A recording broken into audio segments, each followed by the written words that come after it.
Doctor साहब, आजकल हर दूसरा बंदा हमें एंग्जाइटी और स्ट्रेस में नज़र आता है, चाहे वो टीन एज में हो, एडल्ट्स हों या फिर एल्डर्स हों। तो आज हमें आप ये बताएं कि जो एंग्जाइटी है ये बेसिकली मेडिकली हम एंग्जाइटी को किस तरह देखते हैं? आई थिंक हाँ, बिल्कुल सही आपने कहा। देखिए, मेडिकली एंग्जाइटी जो है ना, इसमें हमारे ब्रेन के अंदर कुछ केमिकल्स होते हैं, वो ज़्यादा सिक्रीट हो जाते हैं, जिनमें कैटेकोलामीन्स हैं, एड्रेनालिन है, ठीक है ना। ये वो आप समझ लें केमिकल्स होते हैं जो हमारी बॉडी की इलेक्ट्रिकल एक्टिविटी को तेज़ करते हैं। अच्छा, इसकी मैं आपको छोटी सी मिसाल देता हूँ। हमारे यहाँ एक लफ्ज़ इस्तेमाल होता है फियर एंड फ्लाइट का, कि जब आदमी को बहुत ज़्यादा खौफ हो कि मुझे कुछ हो ना जाए, तो उस वक्त हमारी जो बॉडी है ना, वो सारे का सारा जो ब्लड है वो हमारे हार्ट की तरफ ले जाती है, और हमारी नब्ज़ तेज़ हो जाती है, और फिर हमारा बाज़-औक़ात मुंह खुश्क हो जाता है। तो ये कैफ़ियत जो तारी होती है ना, ये होती है कि हमारी body is prepared to fight a case.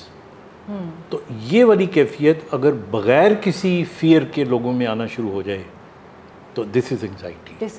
यानी आपको अननेसेसरीली वो जो केमिकल्स हैं वो अगर सिक्रीट होना चाहिए। अच्छा, इसका एक मैं आपको और पहलू भी बता दूं। ये तो एक प्योरली मेडिकल पहलू हो गया। दूसरा इसका सोशल पहलू भी है, और सोशल पहलू ये है कि अभी रियलिटी में वो चीज़ हुई नहीं, और आपने अपने ऊपर तारी कर ली इस फियर के साथ ये होना चाहिए। और बहुत सारे केसेस जो है ना वो ऐसे आते हैं। मसलन ये कि किसी को ये शक होता है कि कहीं अल्लाह ना करे मुझे हार्ट अटैक ना हो जाए, किसी को ये शक होता है कि मेरे सर में दर्द हो रहा है, मुझे फालिज ना हो जाए, फ्यूचर का जो खौफ है। हाँ, सो हालांकि वो चीज़ अभी हो ही नहीं है। और यहाँ पे एक जुमला मैं ऐड कर दूँ, आई ऑलवेज से हमारा जो ब्रेन है वो रियलिटी में और परसेप्शन में फ़र्क नहीं कर सकता। अच्छा, हाँ, तो ये फिर हम कैसे इसको डिस्टिंग्विश करते हैं? अब देखिए, आप अगर मतलब लीमू के बारे में या इमली अचार के बारे में सोचे तो मुंह में पानी आ जाता है। हाँ, बिल्कुल। अभी आपने खाया नहीं, उसको चखा हाँ। नहीं, बिकॉज द ब्रेन को ये मैसेज मिलता है कि जी वी आर टॉकिंग अबाउट इमली अचार और सम खट्टी चीज़, और आइसक्रीम का सोचते हैं तो हमें लगता है कि कोई मीठा मीठा सा और ठंडा सा पी लें। अगर आपकी परसेप्शन में आधे से ज़्यादा जो लोग मेंटल इलनेस के साथ आते हैं इस हवाले से, उनके दिमाग के अंदर ये सोच पैदा होती है कि something wrong is going to happen with me. यानी अब मैं स्टूडेंट से शुरू करता हूँ। इम्तिहान देकर आए हैं कि मैं पता नहीं पास होऊंगा कि नहीं होऊंगा, इम्तिहान की तैयारी कर रहे हैं, मुझे पता नहीं याद रहेगा कि नहीं याद रहेगा, तो अभी हुआ नहीं है, तो वो एंग्जाइटी फिर क्या करती है, आपको और डाउन कर देती है। तो डॉक्टर साहब, इसकी निशानियाँ क्या होती हैं? मतलब हम इसका जो मेडिकली हमें कैसे पता चलेगा, हमारी बॉडी में क्या चेंजेस आए तो हमें अंदाज़ा होता है कि हम एंग्जाइटी को सफ़र कर रहे हैं? क्योंकि इट्स वेरी कॉमन, हर कोई बोल रहा है एंग्जाइटी है, लेकिन हमें मेडिकली किस तरह पता चलेगा कि हमारी बॉडी की क्या चेंजेस हैं जो हम डॉक्टर से कंसल्ट करने पहुंचे कि ये हमारे साथ एंग्जाइटी की एक फीलिंग है, स्टेट ऑफ एंग्जाइटी? बिल्कुल ठीक है। हमारे यहाँ ना लोग डिप्रेशन को, एंग्जाइटी को, इवन स्ट्रेस को एक ही चीज़ समझ रहे होते हैं। Anxiety is different. एंग्जाइटी की जो है ना 4 निशानियाँ बहुत इंपॉर्टेंट हैं। नंबर 1, एंग्जाइटी में दिल की धड़कन तेज़ हो जाती है, ठीक है, इसी टैकीकार्डिया होता है, this called sinus tachycardia, number 1। Number 2, इसके अंदर हाथ कांपना शुरू हो सकते हैं, यानी ज़रूरी नहीं है लेकिन आम तौर पे काम करते हुए या बैठे हुए भी कांपना शुरू कर देते हैं। वही है जिसको कहते हैं हाथ मुंह फूल जाना। एग्जैक्टली। नंबर 3, इसके अंदर आपको एक किस्म का आप ये समझ लें कि आपको लगता है कि जिस तरह ना मुंह सूख रहा है मेरा, दिल डूब रहा है मेरा, और आपको एक खौफ सा तारी हो जाता है बॉडी के ऊपर, भूख ख़त्म हो जाती है। यानी आप सीवियर एंग्जाइटी के अंदर जब होते हो ना, तो आपको खाने भी दिल नहीं आता, आपको लगता है कि भूख नहीं है आपको, बिकॉज उस वक्त जो ब्रेन है ना, आपके जो GIT ट्रैक है, यानी आपका जो गैस्ट्रोइंटेस्टाइनल हमारा मेदा और आंत, उनको पैगाम दे रहा होता है कि यार पता नहीं इधर तो ज़िंदगी मौत का मसला बना हुआ है, तुम्हें खाने की पड़ी हुई है। I mean this brain send this signal, body को मैसेज भेज रहा है। हाँ। और जो चौथी चीज़ इसके अंदर होती है ना, वो बाज़ औक़ात लोगों को ठंडे पसीने आते हैं, ये उससे भी ज़्यादा बढ़ जाए तो पेशेंट बेहोश हो सकता है। अच्छा। हाँ, आप देखिए कई दफ़ा एंग्जाइटी के अंदर ख़ासतौर पे लड़कियाँ जो होती हैं वो फेंट हो जाती हैं। हाँ। तो ये 4 इसकी मेन अलामतें होती हैं। बिल्कुल। अच्छा डॉक्टर साहब, इसके लिए कई मेथड्स यूज़ किए जाते हैं, जैसे मेरे पास बहुत सारे पेशेंट्स काउंसलिंग के लिए आते हैं, बहुत सारी थेरेपीज़ उनके साथ यूज़ करते हैं, लेकिन एक स्टेज पेशेंट्स के साथ हम ऐसी भी देखते हैं जब उन्हें मेडिकेशन की ज़रूरत होती है। तो वो कौन सा टाइम होता है कि जब उन्हें मेडिकेशन की तरफ रेफ़र किया जाए और उनको मेडिकल या मेडिसिन के साथ ट्रीटमेंट दी जाए तो उनके लिए ज़्यादा इफेक्टिव हो सकती है with the combination of therapies और counselling? I personally believe that you need to know the cause of anxiety. बाज़ औक़ात लोगों को मिसाल के तौर पर थायराइड का इशू हो तो उससे एंग्जाइटी हो जाती है। बिल्कुल ठीक। तो उसको आप लाख काउंसलिंग करते रहोगे तो उसको फ़र्क नहीं पड़ेगा। बिल्कुल। So you have to treat उसका थायराइड को आपको ठीक करना पड़ेगा। अच्छा, कुछ लोगों को और कुछ मेडिकल ऐसे इश्यूज होते हैं जिनके अंदर you need to treat the patient.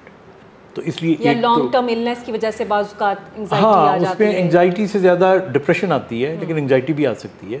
अच्छा, फिर उसके बाद दूसरा जो मेजर ग्रुप है जिनके अंदर साइकोलॉजिकली आपको या साइकेट्रिक इश्यूज आते हैं। अच्छा, उसके अंदर भी मैं आपको बताऊं कि वो सिविरिटी पे डिपेंड करता है। यानी इसके अंदर आपको मेरे ख्याल में आई थिंक अगर द पेशेंट सिवियर है तो then he needs to be treated with medicines.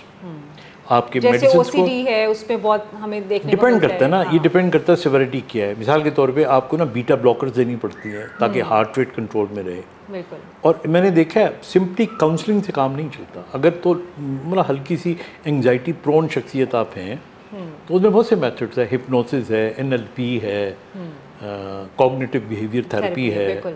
तो ये सारी चीज़ें लोग अप्लाई करते हैं, लेकिन at the end of the day if anxiety is severe then you need to treat the patient with medication, and then of course what I do is then we refer the patient for few sessions. One last question doctor साहब, ये anxiety की duration जाहिर है कोई भी incident life में बाज़ होता है या कोई ऐसा वाक़या या हादसा हो जाता है तो बिहेवियर चेंजेस आते हैं, एंग्जाइटी को सफ़र करते हैं पेशेंट्स। कितनी लंबी अरसे तक ये एंग्जाइटी चले तो पेशेंट्स को जो है ना वो इसका ख़तरे की घंटी बज जानी चाहिए कि अब इसको तो हमें बिल्कुल रूल आउट करने की ज़रूरत है? For how long? I think मेरे ख्याल में तो एंग्जाइटी का पहला एपिसोड ही ऐसा होता है कि पेशेंट को जाके रूल आउट करवाना चाहिए, क्योंकि बड़ा कॉमन है, लोग इग्नोर कर देते हैं। लेकिन you see there is always now again this difference between anxiety जैसे फीचर्स आपको पैनिक अटैक्स में मिलते हैं। पैनिक अटैक भी is a kind of an anxiety. So panic attack के पीछे कोई ना कोई वाक़या होता है और फिर जब वो अटैक होता है तो मरीज़ 4-5 चीज़ें उसके जहन में आती हैं। अगेन दिल की धड़कन तेज़ हो जाती है, उसको लगता है शायद मैं मरने वाला हूँ।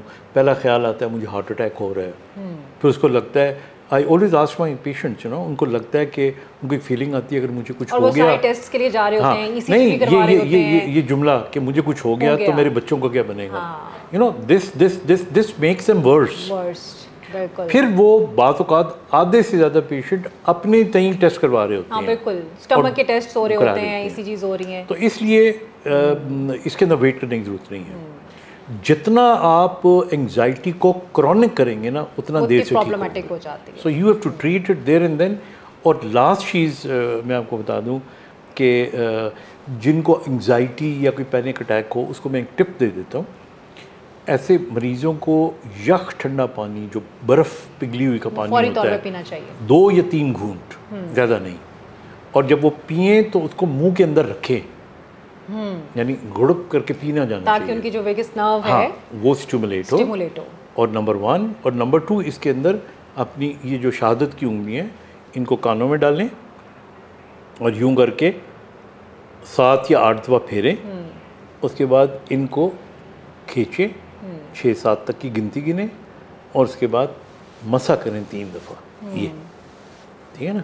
इस तरह भी, और मैं आपको बताऊं मेरा अभी एक रिसेंटली तो नहीं, काफ़ी कुछ अर्सा हुआ है, but not too far away, like a year ago और so, there was a girl and they followed this. तो एकदम उसको इतना आराम आया, उसका बाप ना, ये मेरे वीडियो पे था चैनल पे, तो ही स्पेशली केम एंड सेड कि जी हमारा तो उसी वक्त ही पेशेंट ठीक हो गया। आई थिंक ये तो आपने बहुत ज़बरदस्त बता दिया कि ये first aid to your anxiety, उसकी ये टिप्स हैं।